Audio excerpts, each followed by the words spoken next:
Peace be with you, everyone. Welcome back to my channel. My name's Trevor, and in today's video I wanted to go over 10 fragrances that I'm looking forward to wearing this November. I also have 5 honorable mentions of fragrances I'm also looking forward to wear, but they're either discontinued, reformulated, or hard to get a hold of. So I'm going to start with the honorable mentions. First one on that list is going to be Guerlain L'Homme Ideal Extreme. So I'm a really big fan of this entire line. The Eau de Toilette is one of my signature scents. This one I find is excellent in the fall because it has this strong tobacco note as well as some added spices that cut through the cold really well.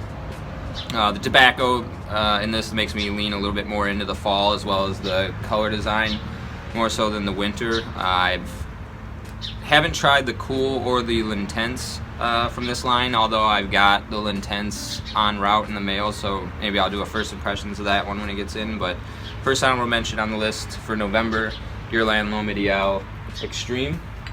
The second one on the honorable mentions list is going to be Gucci Guilty Absolute. This is going to be an Alberto Moria's creation. A little bit divisive of a fragrance. Some people say they don't like it because it smells a bit like a Band-Aid. I get that accord out of this. Really leather heavy, but there's also some sweetness, at least that I get off of my skin here. It almost smells vanillic to me, although I don't think there's any vanilla in the note breakdown. But yeah, this one, it's a shame it used to be like 40 bucks you could get it for. I ended up paying around 80 after it got discontinued, but I'm really glad I picked it up. If you are able to go ahead and get one for yourself, I'd recommend doing so. Okay, next up on the honorable mentions is going to be this one, La Nuit de l'Homme Bleu Electrique. Unfortunately, this one came out and was discontinued within like a 6-month span. I was lucky enough to get this for $30. So this is the 2-ounce bottle off of a Macy's Black Friday sale that they had. So this one, I've got the original La Nuit de l'Homme. This one has a little bit more, obviously a little bit more lasting power. The reformulations on La Nuit de l'Homme are tragic, but this fixed some of the degradations that came with the reformulations. Unfortunately, this one didn't stick with us. I don't know why. But yeah, definitely one I'm looking forward to wearing this November. And I think, let's see here, 4, and oh, here we go. Honorable mention number 4, CH Men Privé. I got a 5-ounce bottle here. Managed to pick this one up off of Aura Fragrance for like 80 bucks right after it got discontinued. Again, used to be a cheapie. You could pick it up for around $40, and unfortunately this one got discontinued as well. Another nice leather fragrance, sweet. It's got a boozy accord in there as well. All fragrance notes that I love wearing in the autumn, particularly this November when things are starting to get a little bit more brisk and the trees are starting to shed their foliage completely, and we start getting more of that decrepitness going on. Some sweetness from like the booze in here is really gonna cut through. And finally, the last on my honorable mentions before we get into the top 10 is Eau Sauvage Parfum, the 2012 version. I have yet to smell the recent formulation, or I believe it was a 2017. The 2017 sounds really good. I think I would probably enjoy that one a lot as well. Myrrh is going to be the main fragrance note in the Eau Sauvage Parfum. At least in this one, I think they might have gotten rid of the myrrh and opted for a different resin in the later renditions. But the way that the myrrh and I think there's heliotrope and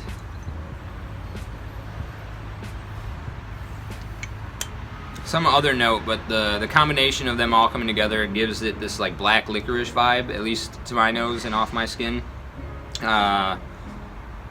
That, and it's just like the Eau Sauvage is such an iconic fragrance. I think the Eau de Toilette was one of the first big purchases I made in my fragrance journey because of the iconic nature of the fragrance. So yeah, out of all those 5, if you happen to come across any of those for a decent price, I'd recommend grabbing those. Or if you've already got them in your arsenal, I think November is a great time to bust them out. Okay, so onto the onto the main top 10 list here. So this is the fragrance that inspired me to do this list this morning. I walked out to take the garbage down, and it's a little bit damp this morning, and then the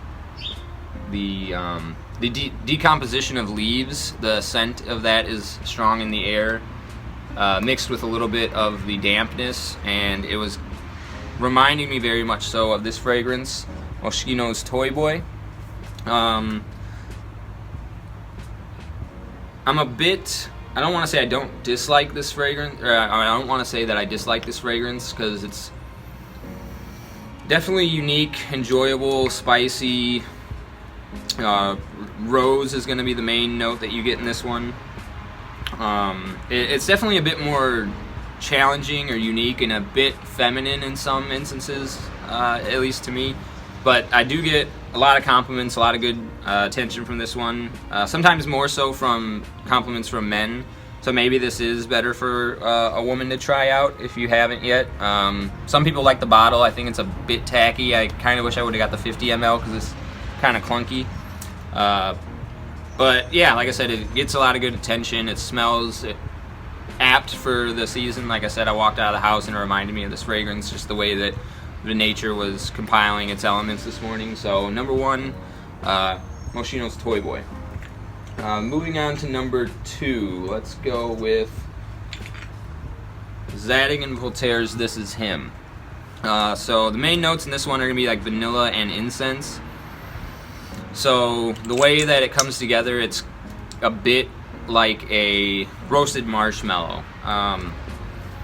When I first got this, my first impressions of this, I thought it was a bit simplistic and linear, but after I've gotten the chance to wear it a bit, and as the weather's been cooling down, it's been really enjoyable to wear this one. I think this one might have been discontinued as well, but so forgive me for not putting it in the honorable mentions, but this one has yeah, just really apt for the season, good for like bonfires, roasted marshmallow type vibe. So alright, next one up on the list here, going in for number 3 or 7 depending on how you want to look at going down the line, we have Jaipur Homme Eau de Parfum. So this is the Eau de Parfum. It's got the opaque glass on it. There's an Eau de Toilette version as well. Anique Minardo is the perfumer behind this one. Again, so you're gonna know you're getting a good creation, or master perfumer. So you know this is gonna be a good one to pick up. So this one's a little bit more creamy, smooth, well-rounded. Apt, I think, for the fall, whereas the Eau de Toilette has this spiciness at the top that is a bit more festive, and I think is more apt for like Christmas dinner, whereas this is better for Thanksgiving in my opinion. Really great fragrance. I'm looking forward to busting out this November. Obviously I've got a pretty good dent in here already, and equally sized good dent in the Eau de Toilette. So basically 200 mLs of the same DNA, something I reach for a lot in the wintertime, fall and winter. Next up on the list had to include a Givenchy Gentleman. This is going to be the Boisé. This one is, obviously they all are built around Iris. Natalie Thorson and Olivia Cresp are the perfumers in this line. So I love Iris. And this one does it really well with a lot of woodiness. So I think this one's best for the fall. I've yet to get my nose on the Reserve Privé with the boozy note. I'm looking forward to trying that one out this winter. But yeah, this one for the autumn time, November, really looking forward to busting this one out, one of my favorites. Next up we have Cartier Declaration Eau de Parfum. So I'm a really big fan of the original Cartier Declaration and all of the DNA inspiration fragrances that have come out around that, like the Narciso Rodriguez Blue Noir line. This one's a little bit challenging. It's got some animalic qualities from some of the spices that are in here, so not everyone's going to appreciate this one. But for me, I absolutely adore it. It's got such a nice... I don't think there's actual boozy notes in here, or boozy accords, but it gives that impression because of the way that the spices come together. But yeah, while I wear the regular decoration in the springtime, this one is going to be a mainstay in the fall for me. Next up, this is a bit of a hidden gem and also piggybacks on the La Nuit de l'Homme DNA, but I personally, this is my favorite fragrance that I've smelled with that DNA, even out of all of the YSL's offerings. This is going to be Ted Lapidus's Poker Face. So I first heard about this one, I was reading the comments on one of Joy Amin's videos, and somebody recommended him try this out. I think it was when he was reviewing Altamir. So this one, though, is La Nuit de l'Homme with excellent projection, excellent longevity, and an added iris note. So obviously I said I really love iris, and this one does not disappoint. I absolutely adore this fragrance. I recently got it, and there's already a pretty good dent in it as well. Presentation is a bit tacky, but I don't think it's as bad as a lot of like the clone fragrances out of the Middle East. And it's got a bit of a nice autumnal color scheme with the orange and the black. But yeah, awesome hidden gem. Pick this up. I think I got it from Fragrance X for like $25 for 100 ml. You're really missing out if you haven't got your nose on this one. Okay, next up we have Versace Oud Noir. I heard rumors that this one was discontinued, but I believe that that was just a rumor, as I know somebody that got a 2022 batch on their batch code for the bottle. So supposedly a clone of Tom Ford's, or not a clone, but more so inspired by Tom Ford's Oud Wood, which I haven't got my nose on. Probably one of my next big purchases coming up. But yeah, this is like a sweet, woody, spicy signature scent, I would say. It's like pretty inoffensive, office safe, despite having some of the darker notes in it, and beautiful presentation. Really works well in the autumn. Looking forward to wearing this one this November. And what all do we have left? I think we've got 3 left to go with, and we'll go with this one. Pretty iconic fall staple. Dolce & Gabbana's The One Eau de Parfum. Not much commentary needed. Spicy, ginger. Unfortunately, poor longevity, but a lot of people recommend wearing this for a date night or just a dinner or something like that. You're not going to need it more than 3 hours. But that scent profile is one of the best that I've put my nose on. I'm always going to have this one in my collection. I really enjoy the Eau de Toilette, but I prefer wearing that when it's a little bit warmer out. I feel that it projects, the Eau de Toilette projects a lot better when heat is hitting my skin. But this one I've really been waiting to bust out this autumn, and one of my top picks for November. Alright, final 2. These weren't necessarily in order in terms of my favorites, but I do believe these last 2 are going to be my favorite out of all 15 listed here. Or at least the top 10. Some of the honorable mentions are pretty up there on my favorites list, but Jazz Club. A little bit of booziness, some tobacco, just a lot of iconic fragrance notes for the autumn. Really nice juice color, fits the season well. Also, one of my top most compliment getters, Heady Cocktails and Cigars is the fragrance description on the bottle. Pretty popular, so I'm sure you've probably smelt this one, but if not, and you had to pick one fragrance to gift yourself for the holiday season, or something that you find that is in your budget, go ahead and pick this one up. It's a staple for my collection, I would say. And finally, last but not least, this is going to be, I've got a birthday coming up this month, and this is going to be the fragrance that I plan on wearing that day in honor of joy, celebration, and jubilation by Amouage. This one is a recent addition to my collection. I've been wearing it quite a bit, obviously. It's got a nice dent in there.